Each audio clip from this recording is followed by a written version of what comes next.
Hello. Today's video is kind of brought to you by Kick the PJ, who a couple of weeks ago did a Draw My Life video, and then asked everyone who watched it to do their own. So here you go. I was born in Nebraska just over 18 years ago. Unfortunately, from my experiences, it seems like the state has no redeeming qualities whatsoever.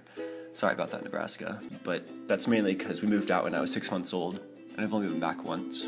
My current home, and where I've lived for pretty much my entire life, is a college town right in the middle of Missouri. It's a lovely place, and a lot of my life has been influenced by the university here. I went to elementary school in between a library and a graveyard, and while there I realized pretty quick that I really love to learn.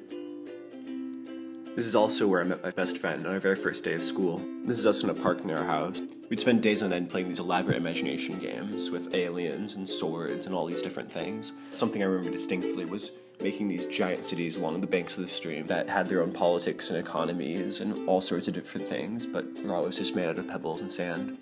Once we even scared ourselves away from the park for a week because we convinced ourselves there was this gray monster that hid in the grass and was just waiting for us.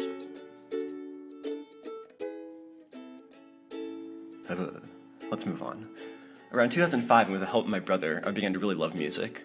I come from a fairly musical family, and I've always been exposed to it, but nothing really clicked until I first heard Green Day's American Idiot. I saved up for and bought my first iPod, and started collecting albums and artists and songs that I love. My interests have changed a lot, but 8 years later I still haven't stopped. I still love finding new music, and I'm constantly searching. These days I can't even count all the bands I love. In the last few months of my 9th grade year, my life was turned entirely upside down. One of my neighbors asked me if I wanted to be in a knockoff production of Les Miserables he was directing in his backyard with a bunch of his friends, and on a whim I accepted. The musical itself was kind of horrendous, but by the time we were through, I was a full-fledged performing arts kid. I signed up for singing, dancing, and acting in high school, and I've loved every bit of it. Another love that just kind of spontaneously happened during high school was photography. My junior year, I took a photography class and also became a staff photographer for my school newspaper.